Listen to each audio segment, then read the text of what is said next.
How's it going, everybody? RazingHel here, and today we're going to be starting a new scenario in the Fall from Heaven 2 mod for Civilization 4 Beyond the Sword, and this scenario is called Wages of Sin. It is the subsequent scenario after Into the Desert, and it continues the story of Decius. The description goes as follows. New alliances ignite a religious war in the mountains of Tempest Moor. Special rules: defeat at least 3 players of opposing alignment. Requires the scenario Into the Desert to be completed. So let's get started. So we have the ability to play one of 2 civilizations here. We can either play the Shiam, or we can stick with Decius and play the Calabim. Both of them have pretty evil alignments. Like, Decius is not necessarily evil from the get-go. The Shiam certainly are. And I'm not sure. Maybe I want to play the Shiam, because I'll probably be going down that route of being sort of an evil, or like I'll get the Ashen Veil religion and everything, so I'll be in the evil alignment. I'm just wondering, like, her traits here are Industrious and Summoner. So 50% Wonder Production, I think for me that's not very useful. And then I also have the free promotion of Summoner for Arcane units. I don't use arcane units a whole lot, but the +1 duration to summoned units could be very powerful. If you recall correctly, I was using the wraiths along with my vampires. I was using my vampires to summon wraiths. Having those wraiths stick around an extra turn could be helpful, but let's just weigh that against what Decius does. Minus 50% civic upkeep. I always enjoy that trait. And then I also have the free promotion of Commando, which is also another good trait because it allows me to move quickly through enemy territory with pretty much all of my living units. Let me see here. I can give this to Recon, Archery, Mounted, Melee, Arcane, and Disciple. Yeah, so in other words, units like Siege Equipment are not going to apply to this, and neither do like Giants, so it makes it a little bit difficult to move an army through that's going to siege cities, but it still speeds things up. And it also allows me to raid. I mean, that's the whole point of it better. It allows me to do more pillaging because I have that additional movement available to my mounted units especially. Well, I think I'm going to be sticking with the Calabim. They've led me well so far, and I would like to see how the story continues for them. So here we go. Leader name. Now, in the past, I've played on Prince, and I found the difficulty to be a little bit too easy. So I'm thinking of stepping up to Monarch. It says, for Monarchs, the challenges definitely start to ramp up on this level. Upkeep is higher, research is slower, your people are harder to please, and your computer opponents are just plain smarter. So yeah, I think we're going to try Monarch. If I lose this one, then I guess we have to drop back down to Prince. But we're going to jump it up 1 difficulty because I didn't feel like the last game, like I would say 75% of it really kind of didn't matter. It felt like I was so far in the lead and stuff. So we're going to be trying a little bit more difficult of a difficulty setting, I guess. So here we go with our lore drop. Decius attended the meeting of the Under Council in person. The current Calabim emissary, a corpulent vampire lord, glared at him from his seat when Decius entered. It mattered little to Decius. Most of the vampire aristocrats were angry with him for upsetting their hierarchy. He had the Brujas on his side, though, for if he had his way, they would have ample opportunity to prove their worth. Decius skipped the formalities of the meeting, wanting only for the Svaltar. How do I want to pronounce that name? Svartelvar's speaker's invocation of Isus over the meeting before speaking. Our spies tell me that Van Gosam traveled west with much of his army before our assault on the Imperium Shrine, specifically to aid the Elohim against your armies and those of the Hybrium. If the Malachim reinforce the Elohim to the east, they may hold out against your pet and perhaps save. Oh my goodness, another ridiculous name. I mean, how do I want to pronounce a J that comes after an L? as an H. Lehosafa. I guess there are times when speaking English as your first and only language do not help. Ferial will subdue our renegade cousins in the Umbra Wood. Their fate is none of your concern, and we care little of the ultimate fate of the Elohim. They've already brought in the Mercuriums to aid them. This battle will inevitably engulf the world, bringing ruin. Your involvement is now irrelevant. That was quite a little spiel just for one person to say. Let's think about some of the stuff he has said here, because it was a bit all over the place. So Van Gossam, he was the guy that we were fighting primarily in the previous episode, and apparently he left before we actually destroyed the Empyrean Shrine, specifically to aid the Elohim, who I ended up taking out at the very end. I took out 3 of her cities.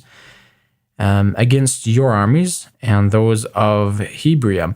Now, Hebrium or Hyborum, I didn't actually see him existing on that map that we were playing. I know he is like I guess he could be considered like a satanic kind of devil creature. He's the counter to the Mercurians. The Mercurians versus the Hyborum or Heborum. They're like the two opponents. They're like god kind of creatures or god civilizations, and they kind of fight each other. If I understand the lore at all. And then Ferial, we remember her. I believe she was of the Dark Elves, and I just refer to her all the time as the Dark Elves. Decius shook his head. Bravado. Should the Calabim stay out of the Temple Moor region and consolidate our position, it is quite likely that your infernal allies will be stopped before they can establish themselves, and then the Ashen Veil will be destroyed, along with all of the plots of the Shi'am. So the Ashen Veil is basically the religion that I used, and the infernal allies, of course, are going to be of the Ashen Veil, because Hyborum or Heborum is pretty much like the banner leader of the Ashen Veil. Van Gossam may be willing to stop with that, but if the Order becomes involved, and they will, believe me, they will then turn on the Svalthar, burning your forests to the ground if they must. Now, clearly you have bitten off more than you can chew. I'm not good at following dialogue, to be honest with you, and I'm probably even worse at presenting it. Like, you probably are confused what parts I'm actually inserting my own opinion into and which parts I'm actually reading. Continuing, though, I mean, this is taking a ridiculous amount of time, to be honest. It's like 10% of the video already. This Far Telfar counselor smiles at Decius with murderous intent, but the Shi'am emissary replied, Your words have merit. What do you want from us? Surely the spoils of this conflict will be enough to satisfy the needs of the Calabim, the blood of men and elves. This is what you crave, is it not? And to which there is the response from somebody.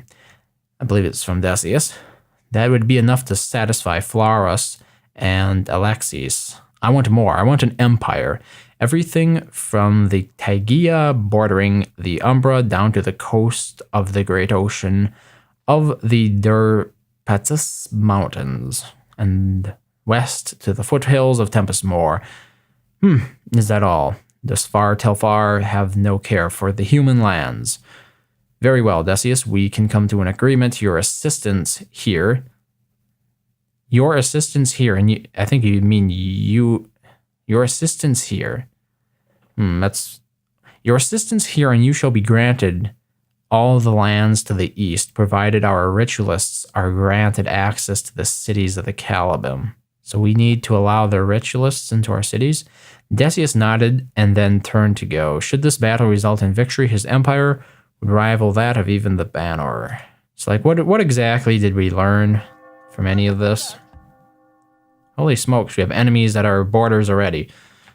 What did we learn from any of this? Well, apparently, like, we were supposed to be of the Council of Isus. Like, we're supposed to be really pushing that whole religion. But as you can see here in our starting city, we have 3 different religions competing already. The Ashen Veil, the Octopus Overlords, and the Council of Isus. So we do have a bit of flexibility. If you recall from the previous episodes, Decius has sort of dabbled with different religions. So in the very first episode, he was a little bit taken by the Octopus Overlords, I guess you could say. They're kind of responsible for why exactly he left the Banner Lands in the first place. And then last episode, we were supposed to use the Council of Isus. We didn't. I don't like that religion. I think it's very weak. And then this episode, we were supposed to play host to the ritualists in our cities, and I imagine what they mean by that is by having the Ashen Veil religion, we're going to be building and using the they're priests. They're like priests. We've seen the ritualists, right? They're the ones that deal the collateral damage. They're really good. So I'm planning anyway, and continuing to go down the route of using Ashen Veil as my religion. So we'll see how that goes. Oh, look at that. A whole bunch of units from Ethine the White. Let's turn on resources and see what we have here. Not a whole lot. Like, this is not a strong starting location, to be honest. It does have a river next to it, which is nice, but there really aren't any resources there, and we don't get to build our cities anywhere else. So our first objective is to destroy 3 more enemy players. I imagine this is going to be pretty much the objective for the entirety of the game.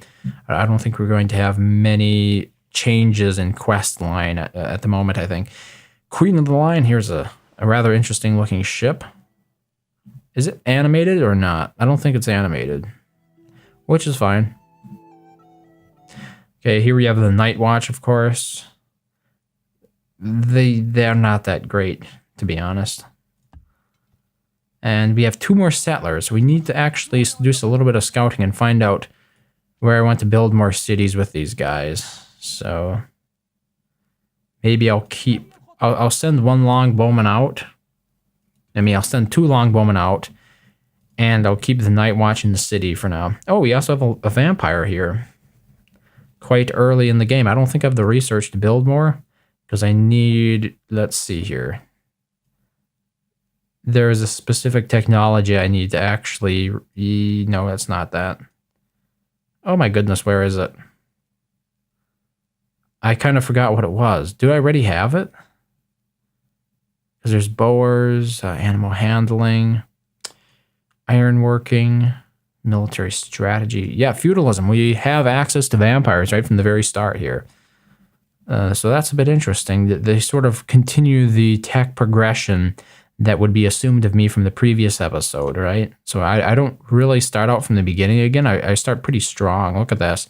A lot of tech has been completed already. So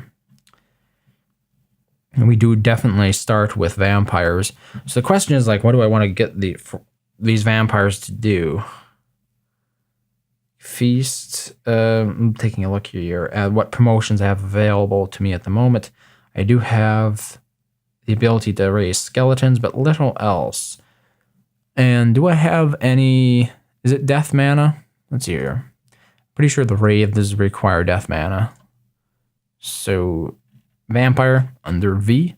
Continue looking. Here we go. And they can gain access to the following promotions. And we're interested in the one that allows... Really? They can use hero promotions? I didn't know that. I don't know if they can get access to hero promotions. I've never seen it. Like, what is the requirement of a hero promotion? It requires you to be a hero. Yeah, okay. They're not eligible for that. Really, what I should have been looking up instead is a wraith. So it'd be under W. I think it was a wraith. Aren't they called wraiths? Oh, it's like I'm wasting so much time here and I can't just search for this stuff. It's a summon. So it would be under a spell, maybe? Spells and abilities. And the funny thing is, like, it won't be called Summon Wraiths. It'll be called something else. Okay. Well, we're just going to ignore it for now. I'm pretty sure it requires death mana, and we don't have any. Do we? Is that a death mana? It's law mana. Okay. Enough dilly-dallying. Let's get down to it. Let's do something serious for once. So We're going to be working these tiles to start with, and none of them are hills. I have 3 hills here that I can build mines on, but aside from that, no hills. So we're going to start building some cottages, I think, just here bordering the river. We got some supplies, so this is important to decide exactly what we should be, well, you know, what building should we start first. If we build an archery range, I believe we can build more longbowmen right from the start. I'm pretty sure we have access to longbowmen. This is important to note, though. No, we don't. So if we did build an archery range, we'd only have access to building archers. And I believe we have... No, okay, we don't have any buildings in there. I think we're going to be building a training yard.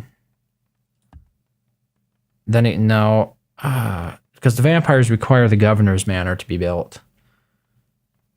So, like, what do we see being built in Presper? I want to build more vampires. Like, those are going to be the primary brunt of my force, or whatever you want to call it. I think we're just going to play it safe and build a library then. A library is always a solid decision because, like, we're making 10, multiply that by 25%, and I just keep going from there. So for now, I think we're just going to be building libraries with these, and I'll move this second one along with my settlers to build a library almost immediately in whatever second city I decide to settle. So, like, if we're looking around here, we want to see what areas are tempting to settle. Like, I don't want too much of this marshy stuff around me, but, like, right here, maybe, that would be a very interesting location. I'd have quite a bit of production. I'd not have a lot of food, but once I got some irrigation, I could spread it. And I don't want to spread my empire out too far, I don't think. But then also at the moment, you notice that I don't really have any iron. I need... Like, all these resources that I'm next to are pretty kind of weak. The rice is good, obviously, but silk, I only get +1 happiness from 1 copy of it. When I build a plantation, it's not really useful for anything else. So, we also start with a great merchant, and it allows me to construct the Council of Isus holy city, but I don't have the Council of Isus religion. So what do we want to do with this? I could add +1. Yeah, it's 1. What is it? 1,000 or it's 10,000? I don't know. I'm having trouble reading a number for some reason. I need my commas in there. It's 1,000 for currency. What do we currently have for currency? Out of curiosity. There's calendar. Where's my money? Where's my money? Trade, honor, optics. Deception? Oh, we do have deception technology research now. I don't understand where currency is. Here's taxation. Okay, we're getting close. Here's currency. What does currency allow? Consumption, gold trading via diplomacy, additional trade routes, and the money changer. Now, the money changer might be very important because since we're playing on a little bit higher of a difficulty, gold could be an issue for us. Like, when you're playing the easy difficulties, you can have these huge armies and never have to worry about the amount of maintenance costs that you're going to incur for upkeep. So maybe I'll do that. Alternatively, I could start a golden age, but it just feels like a little bit of a waste to start a golden age this early. And you want to, because we really don't have any cities established yet to be gaining anything from that golden age. I would just prefer to wait a little bit. Alternatively, I could just settle him in the city as a great merchant. Like, that would provide me a significant boost in gold at the very beginning of the game. +6. Yeah, okay, we're going to be joining him to the city as a great merchant. Now we're not losing nearly as much. And of course, here's Decius. I think Decius is probably going to be leading a vampire. I'm not sure what better unit would there be for him to lead? Oh, we have stuff going on over here. What's this all about? We have a caravel, an assassin, and a vampire. And then here we have a Morai just standing by himself right next to a 2 hunters from Van Gossam and a lion. Such a random decision. The odds are not in my favor. So, like, should I try to get these units to come home? Is it worth it even? I'm not sure. Because I have to pay the maintenance for them to be outside here this whole time. An assassin, really? I would like my assassin to not die. But I mean, I'm not... When I looked at the description for this episode, I'm not sure what I'm supposed to... or what I'm really expected to do with these units. Okay, here are the Sveltarfar. The Dark Elves. And she will sign open borders. Okay, we'll do that. She has a technology that we don't have, and she has 3 cities. So, like, can I actually get home? That's another question. If I move down this way, am I going to run into other stuff? There's gold. Gold is a really good resource if you need the money. Okay. I'm going to step this vampire on top of a lighthouse, and there's not a whole lot there to see. Now, what's interesting is I kind of remember her from the last time I played this so very long ago. It was like over 2 years ago, I think, when I last played this scenario. Oh, and by the way, here we actually do have an Armageddon counter this time.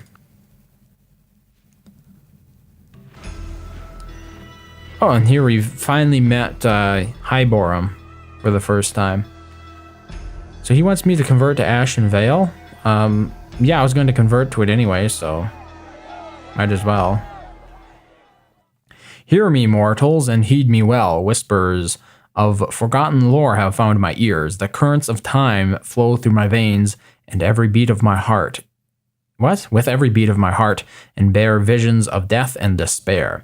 As the wickedness of men takes hold of him, as the wickedness of man takes hold of him, darkness will start to engulf this world. At first he will see nothing. Only a few of the most gifted will even sense the change. The world will go on as it has for a time, but the seed of its downfall has been sown. So I believe that's a little bit in reference to the Armageddon counter. Here we go. The revolution has begun. The Elohim have been spotted. What I need to take a look at doing is, like, what kind of research do we need for, here, corruption of spirit. Can be researched by savant. Ooh, this might take a while to finish researching. Is it just me, or have they increased the cost of this research? They might have. I would like to complete corruption of spirit, though, first, because then we can get access to Razir the Fallen. Then we also have the ability to, to build savant units to actually spread Ashen Vale. We can build the Temple of the Ashen Vale, which helps boost our research. And then we can start working on priesthood after that, I think. And that will allow us to build the Ritualist. And with those units, I think we'll have a force to be reckoned with. So we're looking at having Ashen Vale. We're going to be having vampires, summoning specters. And then the Ritualists to deal collateral damage before those specters attack. So that is the best approach, I think, so far. Here's a Hunter. Can I take the Hunter out with anything? 70.9 or 7.9? 70.9%. Stigmata of the Unborn has been built in a faraway land. So that would be the holy city, basically, for Ashen Vale. Unfortunately, me having the Ashen Vale is not going to help me at all. Like, all of these religions have been founded somewhere else. The Empyrean has been founded, at Council of Isus has been founded somewhere else, Octopus Overlords. All of these religions do feature in the game, by the way. We're going to be fighting primarily against Order. So we have to choose our battles here wisely. So the Hunter, right? Okay. Lead with Decius. Increases our strength to 6. What we do need is a source of copper. A source of copper is going to be pretty important because at the moment I don't have copper weapons. So we need to scout around and see if we can find a source of copper to claim as our own. I would say that's my first priority in terms of looking for areas to settle, right? Oh, right there are some bears. And right here you can see our first bit of the broken land. So this is what a lot of our empire will end up looking like once the Armageddon counter gets high enough, because we are evil, and therefore that that look will spread into our borders as well. And it will cause some unfortunate changes. So that's another thing I should keep in mind when I'm deciding like what resources to claim here. The broken land converts resources, and I'm pretty sure it converts rice to something else. So we probably won't have access to that for very long. Okay, now that we have a little bit more here, 80.1% odds. What are the odds that I would win with that? I don't know. A horseman. Horseman just sucks so bad. It's like they give me a horseman and he immediately has worse odds than my vampire does. Ooh, right there. A monk and a warrior. What are the odds? Still pretty bad. Suppose I use my vampire. Still 80.1% odds. Okay, and we can see the first of her borders right there on the edge. So, the big question with the hunter is, will it go somewhere where I could easily kill it next turn? Or more easily kill it than I can now? Because I don't have a whole lot of units to start out with here. I don't want to risk my vampire quite so quickly. So we're going to sleep on it a bit. Okay. And I'm also going to hold off at least one more turn here on this other settler. I want to see a little bit more of what's available to me. Oh, okay, here we go. Van Gosum, that he's up here. So I have to worry about attacks from this direction as well as attacks from over here with Athene the White. Yeah. Are we at Worth Athene? Yeah, we certainly are. And we can't make peace with her either. So in terms of who we are at war with, some old enemies here. Varn Gosam, Athene the White. I think this guy is new. I can't see his picture, so let's go to diplomacy. Yeah, okay. She, I should say, is new. She's one of the elves, probably the good elves. Okay. Enough messing around doing that. Gonna sail the ship into Gareth Minor, or Gareth Minar, and here we have an assassin. So I do want to keep my assassin, by the way. I think he's pretty cool. I don't think we have access to them yet, so he's like a kind of a special unit to me. I think maybe I can build assassins. Let's see here. What requirements do assassins have? Poisons. Okay. Yeah, it would take me a little bit of time to research that, like double the time that it takes me to research Ashen Vale. So not completely out of my range, but it. I think he might be worth keeping around. He will be a valuable addition to any stacks that I have. And for as far as us, like we don't have any allies necessarily. Like if you look at my relations with other civilizations, Hebrew or Hiborum, he is pleased with me, which is nice because he's a bit of a juggernaut, I guess you could say. And then she's pleased as well. Yeah, because we converted our alliance to evil. I wonder if he would do anything else. Like he will sign open borders. Okay, we'll accept that. What does he want for a world map? 45 gold. We don't have enough gold to justify spending quite that much on it, I don't think. Gold in this map is going to be more valuable, like I've mentioned, because I'm playing on a harder difficulty than I was previously. I thought I decided on the technology, but I guess not. Here we go. Corruption of Spirit. What should I build in my first city? These are important decisions to make, and not something to be taken lightly. Like if I build the pack of Nilhorn, I won't have to worry about building catapults after that. That's one benefit to that.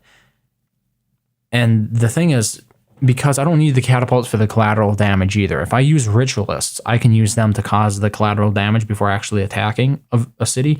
So that means that the only reason I would actually need like siege units is to actually bring down the defenses. And with the pack of Nilhorn, if I can get my giants up to a reasonable level, I can give them mobility promotions, which is something that siege equipment like catapults and trebuchets cannot get. I'm very certain of this.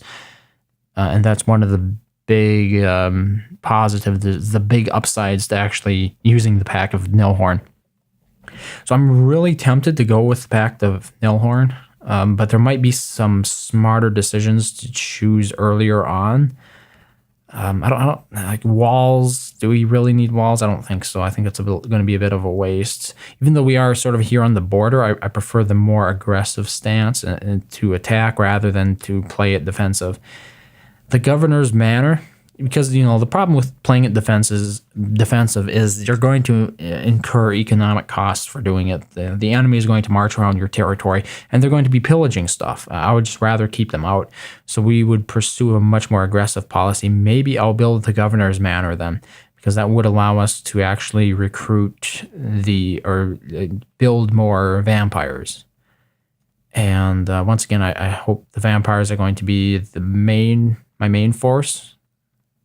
So vampires, if I tie it up on the Pact of Nilhorn, how much longer is that going to take me? 181 turns. So it's going to take me like at least twice as long to finish the pact. But the giants are really good as well. Like they have a fair amount of strength. Even at this point in the game, they could still take out some units. So this might be a bad decision, but we're going to go with the Pact of Nilhorn. Okay, 102 turns to finish Corruption of Spirit. Oh, really? Wow, that's going to take a while, isn't it? And I can tell the turn times are already getting a little bit ridiculous here.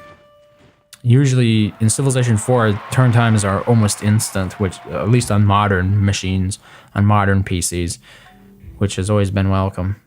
Oh, right, there's a gorilla. So, like, if we could capture some of these animals, that'd be pretty good. How much? 99.9% odds. Let's get some experience here. And I am going to start marching. Oh, maybe not. I don't know. Maybe I can do a lot of exploration with the ship instead. I think it's going to be quite important to where I actually decide to place my cities. So I had the option of playing as a different civilization, and I still haven't met them. So that's rather interesting. Oh, these guys are all over the place. I'm definitely going to lose my Morai now. I'm not even sure it's worth paying the maintenance to keep them around. Okay, she's sending out a horseman. And now we have a monk and a hunter on this tile. So I wonder if she's going to push a quick offensive here. The monk is even stronger than the hunter is. So, not certain what I want to do about that. What do we have here? A devout? Is that a devout? I can't tell. The horse is in the way. Yeah, it's a devout. A lot of these units are pretty strong. It does have minus 50% city attack strength, though. Well, actually, when it says minus 50% city strength, that means even if it's defending the city, it also has that same penalty. Okay, let's see what civics we might want to adopt here. We're currently running despotism, which really isn't that useful because we haven't fought anybody yet. So I'm a big fan of God King in the earlier parts of the game when you don't have many cities. There's a high upkeep associated with it. Aristocracy would allow us to benefit financially from building farms, but I'm still in favor of building villages. Like, aristocracy could be useful in the short term, But once you actually have your hamlets built up quite nicely, there really isn't a whole lot of benefit from it, because basically what you're doing here is you're trading off the 1 additional food from a farm to increase that farm by an additional 2 gold. And the thing is that basically makes it the same value in the earlier parts of the game as a hamlet or a cottage. Building a cottage would be, it's like 1 gold better than building a cottage, so it's a little bit hard to justify. In terms of labor, like, do we do apprenticeship, slavery, plus 1 additional hammer from quarry, and military state? We're not going to get, we're not going to get any free units from adopting military state. I think we're going to go with apprenticeship. It's better than tribalism. Tribalism isn't going to help us at all here. Then again, slavery could be quite useful. If we're not going to be building a lot of units right away, we can actually use slavery to rush the production in our cities. That's not going to work too well for like wonders and stuff, but it could, like which is more important to me? I'm not sure. The apprenticeship is very powerful if I do build units, but when am I going to actually start building units? Would it make more sense to actually adopt that after I focus a little bit more on building my military? That's the big question here. Maybe we'll come back to that. But we do need to decide on some of this stuff here. Can I actually, yeah. Oh, I can actually be part of the Under Council then. Okay. It would make sense that I could, because wasn't that meeting that I just read a little bit, at the start of the episode, I believe that was a meeting of the Under Council. So it would make sense, but sometimes you just don't know. Foreign trade is useful if you have a lot of coastal cities. Conquest, military, maybe I'll choose this. Maybe this is what I'll do. I'll do conquest. Okay, let's see here. Yeah, I think I'm going to do conquest. This means military units will be produced with food. And then I'll do slavery, which allows me to sacrifice population to rush production. So this will hopefully give me sort of the best of both worlds. Well, I'll be getting that initial, that first 2 experience for new units that I train, as well as the ability to rush those units using slavery. And then I think at the moment anyway, we're going to go with God King to increase the production and the amount of gold produced in the capital. In the future, I might go with city-states. I really do like city-states. It drastically reduces maintenance, but it does increase war weariness. So it's like maybe that will be our intermediate jump for government, and then maybe afterwards we'll jump to something like theocracy once we get access to it for the late game. I doubt we're going to be using republic. It requires taxation. It's a bit of a tempting one because we get that immediate +3 happiness boost. But I think this is what we're going to be going for. See, this will help balance out. Okay, this is like minus 25% war weariness. And that might help balance out our jump to city-states for the mid-game if we end up doing that. So for cultural values, nationhood is currently what I'm at, and I don't think there's anything really better that I could get. Because the good thing about it is that +1 happiness from training yard. So I might end up building that in my capital after all, the training yard, because that would give me an immediate boost of +1 happiness. So are we happy here? Is everything what I want it to be? Yes, I think so. Let's start that revolution. It's going to be 2 turns. And I guess we'll just have to wait until that's up before I can tell what kind of a happiness situation I have in my city of Presper. Okay. While defending, my horseman was destroyed by a barbarian lion. Oh, and here we finally met the Shiam. +5 happiness. You are a fellow council member. You are evil. Our mutual military struggle. Yeah. Okay. She has corruption of spirit. Interesting. I wonder if that will lead her to build Razir the Fallen. We'll sign open borders anyway. So here we can vote for the Under Council. Requires 2 of 4 votes. They're probably all going to vote for Heborum. So the thing is, like, one of the things to consider here is, like, obviously I'm not eligible. The big question is like, whose good side do you want to be on? When you vote for somebody, it will increase your relations with that civilization, and not at the expense of any other civilization. So it's not like the other side is going to be bitter at you for not voting for them, if I recall correctly. I'm going to vote for the elves, actually, because there's not a whole lot Highborum can do, or Heborum. See, as you can see, even though I voted for the elves, he's still pleased with me. And if we look at the Dark Elves here, we have a +2 of you voted for us. So she's quite happy with me now. Friendly, as a matter of fact.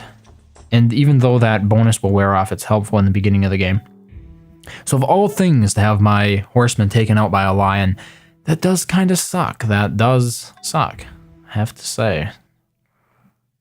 Okay. Here we have our... Well, this was a ranger. Not just a scout, a ranger. How did these units both take damage? Did I miss something here? Yeah, because my horseman was destroyed by a barbarian lion. But what else happened? My ranger destroyed a gorilla. My ranger destroyed a barbarian bear. Okay, this ranger, I believe, killed a bear. He has 1 out of 2 experience.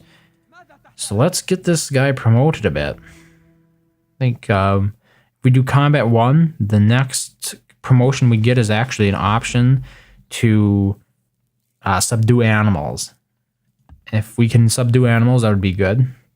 Unfortunately, here we have 5 turns to heal, which is a little bit excessive. So, how do I want to deal with that? Like, do I send them home? Maybe so. I really would like to start getting my other cities built, though. Oh, that guy is actually on the edge of the map. This is actually the edge of the world right here. So, that's what it looks like. I guess maybe we're not going to get copper then. It doesn't look like there was any copper in this location. I've done a little bit of scouting here, and anywhere I build, if I did go for copper, can I build more settlers? That's a big sticking point. No, I can't. So maybe what we do is we settle one city and then wait to see if we can get some copper for the second city. Because we can't build any more settlers, so it's important that we make smart decisions when settling these cities, because we can't really change it. So the big question is then, where should I settle? What would the best place be for my second city? I'm still leaning towards building like maybe right here. We have fresh water. We have 1 food resource, even if it converts into something else. We have a lot of river. That would be very important, because if we take a look at the yields, it means we have all this extra commerce. So like all these tiles would be a whole lot of extra commerce for me. And then like the next question is, do we build on top of this hill here for the extra defense, or do we actually build on the plains, on the grassland, I could say? I'm personally in favor of building on the grassland, because then we don't get any of this, or we don't get as much of this marsh. Like if I build over here, we're going to have at least 1 tile of marsh, and then we're going to have a tile of marsh there. But the other thing is, maybe I should build on top of the hill, because in addition to the defensive bonus, we're going to get a lot more of... can I remove marsh? That's like kind of the sticking point here. If I can remove marsh, that would be good. Because we get some really good land here in between all of these rivers and everything. I think I'm going to go and settle on the hill. So we're going to have a defensive bonus. We're going to have access to these additional rivers here.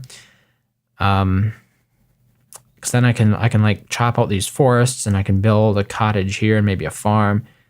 And we'll still have access to the rice once the borders expand, but like my city won't cover as much of this rather mediocre land over here. The downside would be, okay, even if I did settle here, I would still not get access to incense. Is that a big point? Like, is that something I should worry about? Because I wouldn't be I would only have access to 1, I'd be settling for 1 resource, just the rice. But, we take that together. We have to think about the resource plus the land, right? So this just seems like so much better land over here. I could settle it right here and take just the incense and the rice right away. because that would increase my commerce by a significant amount. +5 commerce, that might make up for the additional good land over here. Because you think about it, like 1, 2, 3, 4, 5, you'd have to work like 5 tiles over here to make up for it, right? And that's significant. So I'm a little bit indecisive at the moment. Like maybe I could build another city. I could really push over here and try to grab more incense and marble, perhaps. Otherwise, here's another option. Instead of focusing over there, I could focus over here and get access to corn and silk, another silk. So we'd have corn, we'd have silk. I just don't like this area. It's so plainsy, right? This is a more difficult decision than I thought it would be. It really, in an average game, I would never agonize this much over a decision, but since we're going to be settling our settlers down here, it's much bigger of a deal, I think. This is a one-time kind of thing. We don't get a second shot at this.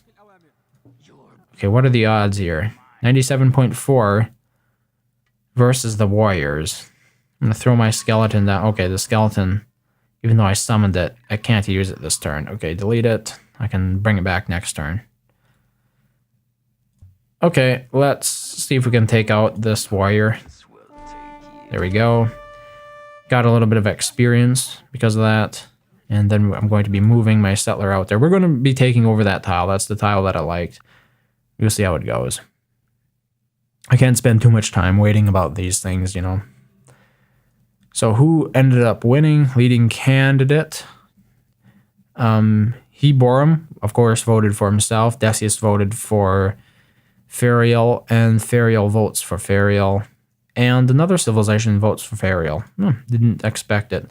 I guess it's a good thing. I'll have her on my side, basically. And we have our... Okay. Now we can actually promote for Summon Spectre. So let's do Death 2, and what would be another beneficial promotion? Probably Combat 1. And now we can actually summon specters. So I was calling them wraiths. I think I continually call them wraiths when they're specters. So here's the specter, and it requires death mana, and I'm pretty sure I don't have any. Let's see here. We have body, we have law, and we have shadow. Yeah, no death mana for us.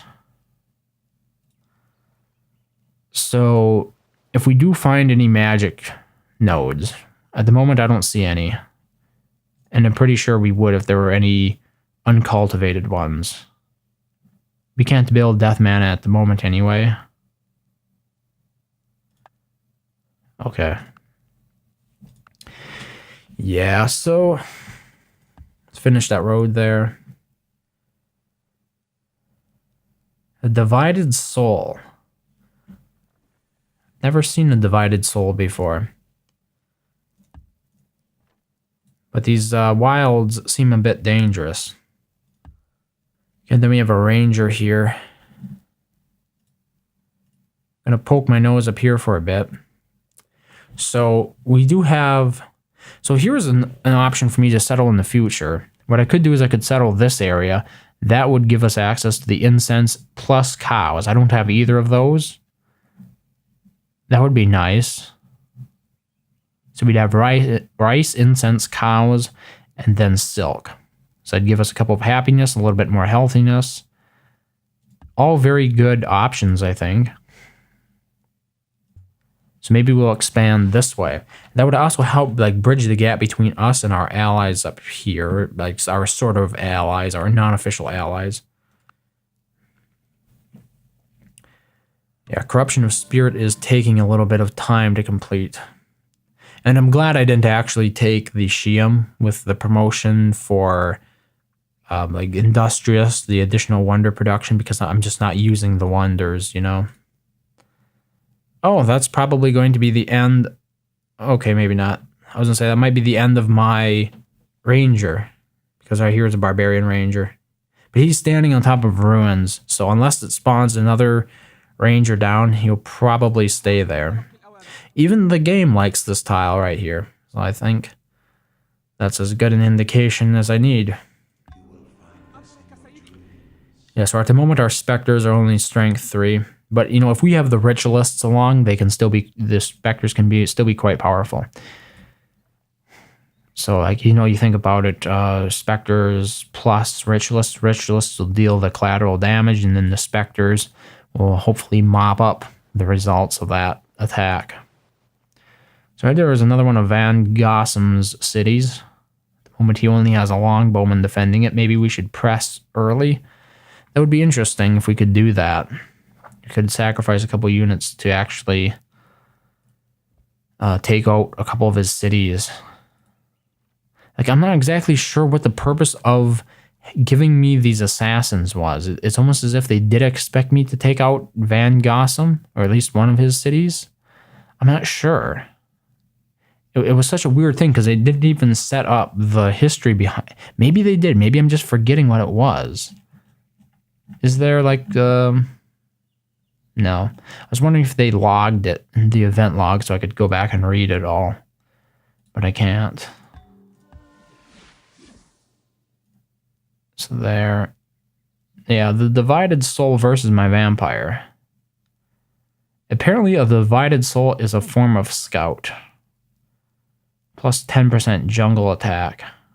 Your blood will be mine. I mean, we do have the advantage here. We'll see what happens. Apparently, he didn't attack me. The borders of Presper have expanded, and just in time, now I can build my plantation. How are we doing here? Yeah, working the correct tiles, I can see. It's going to be important to protect those. So, what can the Queen of the Line do? Can we bombard? Nope. How much cargo space? Okay, this ship has a lot of cargo space. What would be the best way to take out a longbowman? Like, I'd need promotions for that, I'd think. Longbowmen are pretty powerful for defending cities. There are some lions. I mean, these units are not the best for scouting. But I guess we'll make do, huh? Another thing to keep in mind, and probably I'm overthinking this, but when these resources ultimately change, I forget exactly what they change into. Because that's something, like, we might get incense in the beginning, but then, let's say the darkness, what is that stuff called? The broken lands would spread into our lands, and it would change these resources to something else, or nothing at all. It might actually just wipe them out. And that would be a huge deal, I think. So maybe the land is more important than settling around resources. Maybe settling around good land is the better decision to make. So one of the things here with the assassin, he's good at attacking. He's very bad at defending. So we want to try to keep him out of those situations where he has to defend. There's a burnt forest. Yeah, here we're seeing a little bit more of the broken lands. As you can see right there is, oh, what is his name? Heborum. You can see the border of his city right there. Okay, one turn. And let's build our city here. Another good thing about building this close to my borders is the cost should not be too significant because we're running God King, which increases the maintenance cost based on the distance to the palace. So this city nests in here quite nicely. I do like this position. So I guess that's where we're founding a city. Let's fortify that. What should we work on first? I think a governor's manor would probably be a good thing. But then again, the problem with doing that is it increases the unhappiness of the city, and I don't have the capital to outweigh that unhappiness. We could always build a training yard. How is our science in the city? Pretty insignificant. Not worth building a library for. So I think we are going to go with the governor's manor. I do need to get some vampires going, I think. So yeah. Pack of Nilhorn, 123 turns. I'm not even sure this is worth investing in because 123 turns, that's quite a long time, right? I could invest in buildings that would actually pay me back for sure, rather than betting. The thing about the Pack of Nilhorn is I very rarely see the AI build it. It's like they have that at the very bottom of their list of priorities when it comes to building stuff like wonders. And even though it's not a wonder, in general, they just don't build it very much. So I think I have a fairly good chance of building it, even though my times for it suck right now. And by the way, before anybody mentioned it, this is not a wonder. So if I had gone ahead and played the Shiam and I wanted to build the Pact of Nilhorn, I wouldn't get the bonus from building wonders because it's a pact. It's not a wonder. If we go here to the Civilopedia, you take a look at they're like here rituals. Here it is. It's a ritual. It's not a wonder. So you're not going to get any additional bonus from building it. And if you have what is it called? Why am I drawing a blank on this? You're not going to get a bonus from having the industrious civic and building a pact or building a ritual. And she converted to Council of Isus. So now she's only pleased with me because we're not of the same religion anymore. So I think it was a good thing I ended up voting for her because this will help. Oh, the voting is already removed. Okay. She doesn't seem to care a lot about the religion thing. Like, I don't see a hit to that at all for her being the council now. Okay, what can we do with this vampire that's going to benefit us in the short term? Could I try to take out some goblins? I doubt it. I guess he's just going to stay there for now. Let's get this plantation built. Will give us an additional 3 gold. And I would like my assassin to join up with my vampire. 99% odds attacking that lion, 99.6. Let's see if we can get a little bit of experience here attacking animals. So there we go. Yeah, so right there is more of Heborum's city, I guess. You can tell he has this very gritty, dirty looking terrain. And there's one of his cities. And one of the interesting things about him is he does have all of his units are surrounded in flame. So you'll always notice when they're around the place. And also his cities do not grow. It's not like a regular civilization where his cities would grow. So I believe his cities always stay at like 1 or 2 population. I'm pretty sure it's just 1 population, but it could be 2 population for pretty much the entirety of the game. Usually when he spawns into the world, you have the option of switching to him, but we didn't get that option. You can tell we have our maximum number of units out in the enemy, or outside of my territory. I'm paying 1 gold per turn for it. Wow, how much is unit cost already? Unit cost is 7. Wow. Yeah, we really do have to be very conscious about like what units we build. We can't just superfluously build units because we are paying the full cost for them. Okay, so our assassin has a promotion available. We're going to promote for combat 1. Like that. Okay. Let's continue our little exploration here. The vampire is kind of defending that guy. So here we can see more of Heborum's civilization. So he has his cities here and way down here. Rather interesting. Heal rates. I'm not going to get any bonus from healing in his civilization. His borders. I think the land might be spreading out already. I'm not sure. But yeah, it will spread into our land right away because we are evil. So, oh, okay, here we have a lion. Let's see if we can get him. We can bag that lion. Now, we only have 3 out of 5 experience. So that's still not enough to get any good promotions. So we might have to wait a bit on that. Accidentally moved there.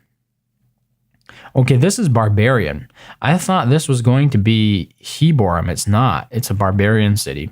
Because they both have the same color borders. Okay, so we definitely need our vampire along to provide some defense there. Then again, maybe not. Did he actually have any attacking units? No, it's just an archer. And a slave. A slave, I believe, would not be able to attack me. It doesn't have any strength. Yeah, so what are our odds? 5.3. I don't think we'll be attacking with odds like that.